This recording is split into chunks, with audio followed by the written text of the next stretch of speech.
Au commencement, une voix céleste murmura à l'oreille de Noé, l'appelant à une mission transcendante. Dans le doux murmure du vent, je perçois l'écho de cette convocation mystique, une harmonie qui transcende le monde tangible. Noé, humble et juste, se trouvait face à l'incommensurable, invité par le divin à bâtir une embarcation non seulement en bois, mais aussi dans l'intimité de son être. Dans l'intimité de cette conversation entre l'homme et le divin, des paroles éthérées furent tissées, des échanges qui dépassent le langage humain. Noé, dans sa simplicité, écouta attentivement les murmures sacrés qui révélaient les desseins mystérieux de l'au-delà. Les mots du divin n'étaient pas inscrits sur des tablettes de pierre, mais gravés dans le silence de l'âme de Noé. Noé, homme juste et intègre, la destinée de l'humanité repose entre tes mains. Écoute le murmure du vent, le chant des cieux. Bâtis une arche, non seulement en bois, mais également dans les méandres de ton être. Que chaque clou, chaque planche soit une prière silencieuse, une offrande à la vie et à la foi. C'est ainsi que l'appel divin résonna dans l'âme de Noé, révélant un dialogue transcendant les barrières du langage ordinaire. L'écho de cette conversation mystique ne se perdit pas dans le vent, mais imprégna l'essence même de Noé, le guidant dans la construction d'une arche qui serait le véhicule de la rédemption. Noé, homme de foi et d'action, répondit à cet appel avec une dévotion profonde, conscient que cette conversation avec le divin allait bien au-delà des mots prononcés. Elle devenait une communion entre le fini et l'infini, entre l'homme et le divin, marquant le début d'un voyage spirituel d'une portée universelle. Dans le travail incessant du marteau sur le bois, je vois plus que la charpente de l'arche.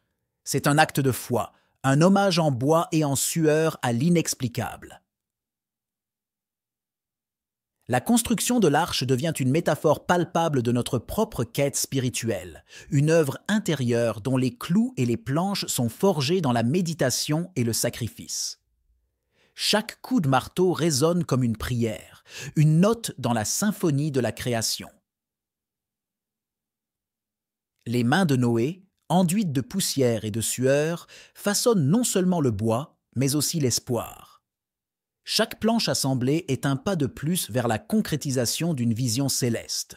Au-delà de la construction matérielle, l'arche devient le réceptacle de la foi inébranlable de Noé et de ceux qui l'entourent.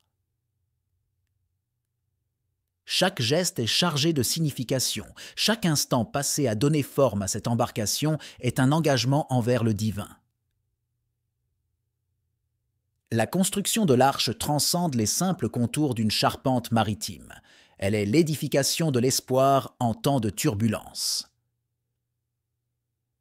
Dans le crépitement du feu de camp le soir, Noé, éclairé par la lueur des étoiles, médite sur la signification profonde de cette entreprise. Les murmures du divin se font entendre à nouveau, guidant ses mains et éclairant son esprit. Chaque clou martelé dans le bois est une affirmation de foi, une réponse à l'appel intérieur qui transcende les doutes et les craintes. L'arche, prenant forme lentement mais sûrement, devient un sanctuaire ambulant, un vaisseau chargé d'espoir et de rédemption. Les épreuves et les sacrifices nécessaires à sa construction reflètent les étapes de notre propre cheminement spirituel. Noé ne construit pas simplement une arche en bois, mais érige un temple de l'âme où la matérialité et la spiritualité se tissent en une symphonie harmonieuse.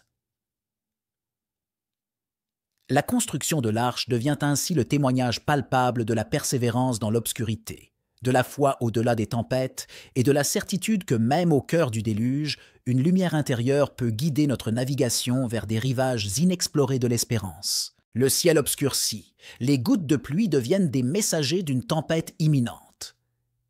Noé, témoin de l'agonie à venir, se voit investi de la responsabilité d'un monde. Son fardeau dépasse le poids du bois, s'étend dans l'horizon des âmes et des destins.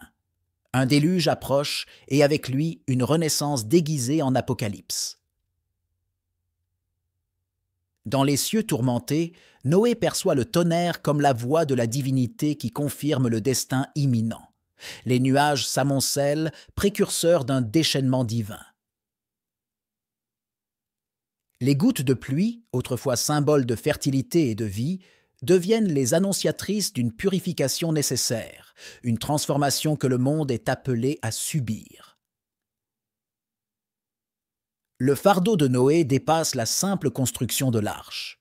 Il porte sur ses épaules la destinée d'une humanité à la croisée des chemins, sur le point d'être balayée par le flot dévastateur de l'inéluctable. Les cris du ciel, l'obscurité grandissante, tout converge vers une confrontation inévitable avec les forces cosmiques. Au cœur de cette menace imminente, Noé demeure un phare de sérénité. Six Main, jadis guidé par le divin, continue de travailler avec une détermination inébranlable. Chaque clou enfoncé est un acte de foi, une proclamation silencieuse que même au sein de la tempête, la lumière intérieure ne peut être éteinte.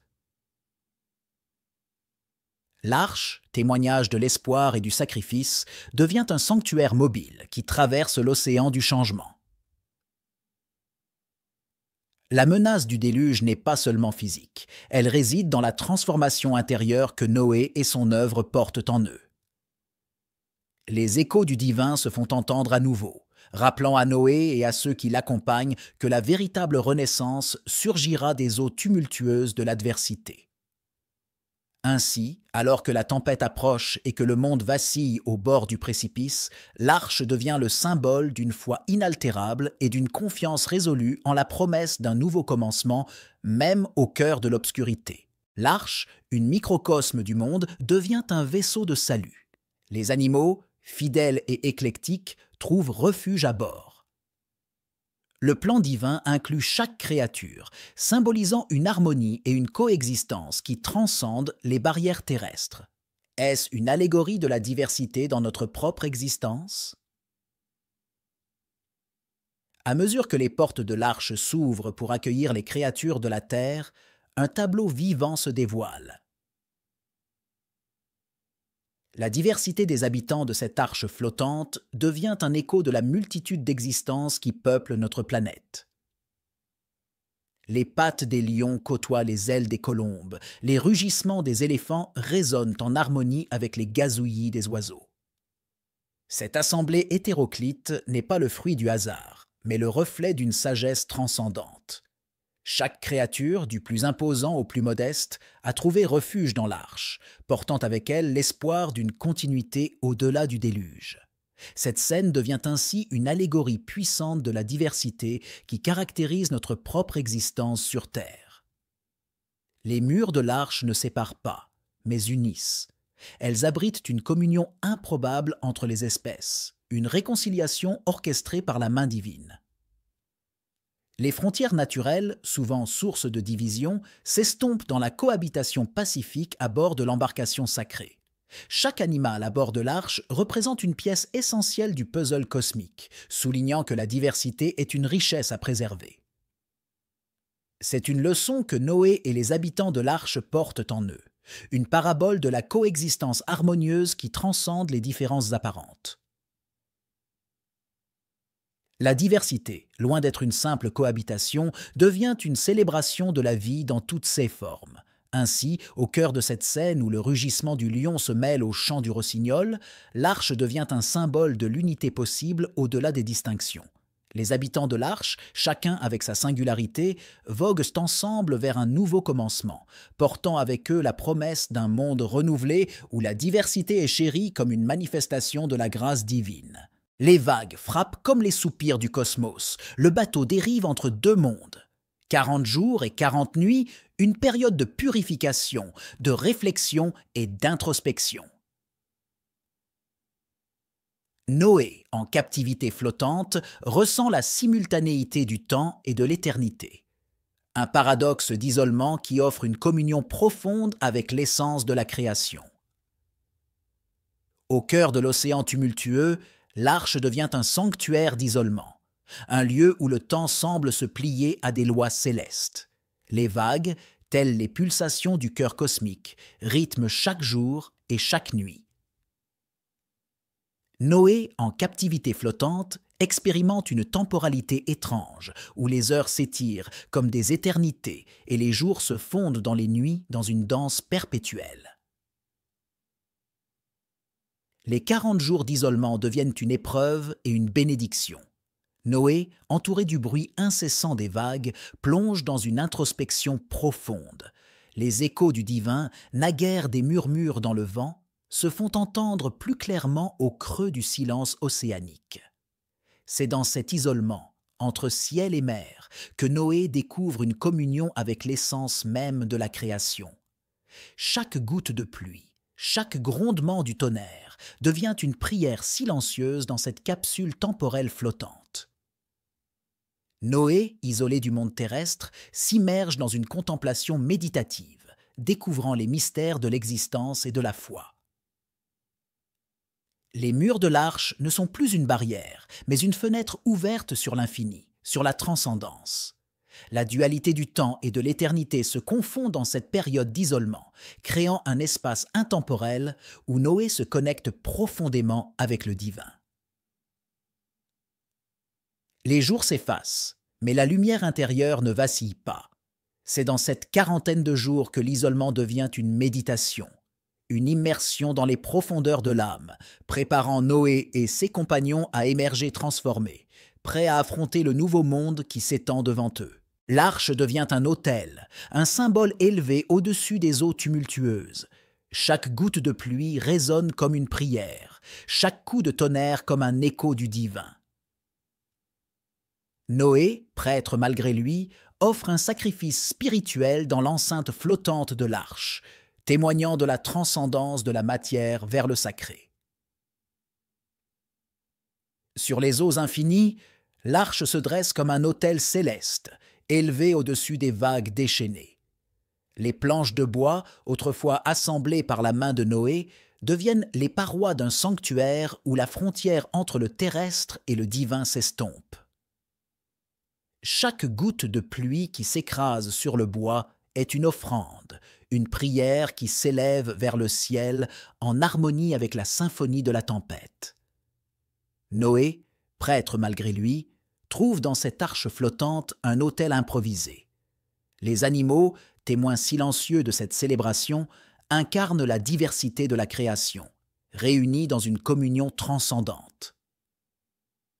Les échos du divin, amplifiés par le fracas de l'orage, résonnent dans l'enceinte de l'arche, transformant chaque coin de cet espace confiné en un lieu de révélation. Le sacrifice spirituel de Noé ne consiste pas en offrande matérielle, mais en l'élévation de son être tout entier. Les jours d'isolement ont forgé en lui une connexion profonde avec le divin, et sur cet autel flottant, il offre ses prières, ses doutes et ses espoirs. Les vagues, témoins de cette cérémonie céleste, dansent en réponse à cette symphonie spirituelle. L'arche devient ainsi le pivot entre le matériel et le spirituel, un lieu où la frontière entre ciel et terre s'efface. Noé, en tant que prêtre de cet autel éphémère, incarne la capacité de l'humanité à transcender les éléments déchaînés de la vie. Chaque élément de l'arche, du bois humble aux gouttes de pluie sacrées, contribue à cette liturgie universelle, rappelant que même au cœur de la tempête, la communion avec le divin demeure un refuge inaltérable. Lorsque les eaux se retirent, l'arche trouve enfin terre ferme. La promesse d'une nouvelle ère se dessine à l'horizon, une renaissance qui transcende la tragédie initiale. L'arche, désormais ancrée dans la mémoire de l'humanité, devient le témoin silencieux d'un cycle éternel de destruction et de création. Au terme de 40 jours d'isolement et d'incertitude, l'arche, porteur d'espoir et de foi, trouve enfin un sol stable. Les eaux tumultueuses se retirent, laissant derrière elles un monde transformé. L'arche, jadis ballottée par les vagues, devient le symbole de la résilience humaine et de la promesse d'une renaissance. Lorsque Noé ouvre les portes de l'arche, un nouvel horizon s'offre à lui, empreint de la lumière d'une aube fraîche. La terre promise se dévoile, fertile et accueillante, prête à recevoir les pas de ceux qui ont survécu au déluge. C'est le début d'une nouvelle ère, une page vierge où l'encre de l'histoire attend d'être écrite. L'arche, désormais échouée sur la terre ferme, devient le point d'ancrage de cette transition. Les planches qui ont résisté aux tempêtes se dressent fièrement, témoins de la persévérance et de la foi. L'arche n'est plus simplement un vaisseau de survie, mais un monument silencieux évoquant la capacité de l'humanité à surmonter les déluges de la vie. La promesse d'une nouvelle ère transcende la tragédie initiale. L'arche, en émergeant des eaux, devient un phare d'espoir, une boussole guidant vers un avenir empreint de possibilités. Elle demeure dans la mémoire collective, rappelant que même au cœur des plus sombres tempêtes, il existe une lumière qui guide vers la terre promise. Ainsi, l'arche, ancrée dans le sol fertile de la Renaissance, devient le témoin silencieux d'un cycle éternel de destruction et de création. Elle porte en elle les cicatrices du déluge, mais aussi la promesse d'un renouveau constant. Noé, descendant de l'arche avec les animaux qui ont partagé son refuge, porte le fardeau et l'honneur de bâtir un monde nouveau, conscient que chaque pas sur cette terre promise est un pas vers la réalisation de la divine promesse de vie après la mort. L'arc-en-ciel se déploie dans le ciel, une alliance éternelle entre le divin et l'humanité. C'est le rappel de la promesse divine, une palette de couleurs symbolisant l'unité dans la diversité.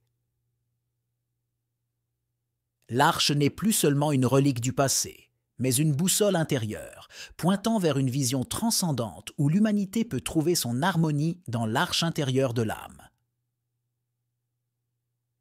Lorsque l'arc-en-ciel s'étend dans le ciel, ses couleurs éclatantes sont bien plus qu'un phénomène météorologique. C'est une promesse écrite dans les cieux, une alliance éternelle entre le divin et l'humanité. Chaque teinte vibrante, chaque nuance raconte l'histoire d'une renaissance, d'une nouvelle chance offerte à l'humanité après la période tumultueuse du déluge. Cet arc-en-ciel devient le signe tangible de la promesse divine, la garantie que les eaux du déluge ne submergeront plus jamais la terre de la même manière. L'unité dans la diversité est symbolisée par la variété éblouissante de couleurs qui coexistent harmonieusement. C'est une invitation à transcender les différences, à reconnaître que la véritable beauté réside dans la variété et la complémentarité des nuances. L'arche, désormais échouée sur la terre ferme, devient un point focal de contemplation lorsque l'arc-en-ciel se déploie au-dessus d'elle. Elle n'est plus simplement une construction en bois, mais une métaphore vivante de la résilience humaine et de l'alliance divine. Les planches qui ont résisté aux tempêtes et les gouttes de pluie qui ont perlé sur le bois sont maintenant récompensées par cette vision céleste. Cet arc-en-ciel devient également une boussole intérieure, pointant vers une vision transcendante. Il rappelle à l'humanité que la véritable harmonie réside dans la construction de l'arche intérieure de l'âme. Chacun est invité à se laisser guider par la palette des émotions, des expériences et des perspectives, à s'embarquer dans un voyage intérieur vers la compréhension mutuelle et la paix intérieure. Ainsi, alors que l'arc-en-ciel se fond dans le ciel, la promesse de renouveau persiste, transcendant la trame du passé pour éclairer le chemin vers un avenir où l'humanité peut vivre en accord avec la divine symphonie de la création. L'arche, avec son histoire gravée dans le bois et l'arc-en-ciel comme témoignage céleste, demeure un rappel éternel que même après les tempêtes, la promesse de la vie continue à briller dans le firmament de l'espoir.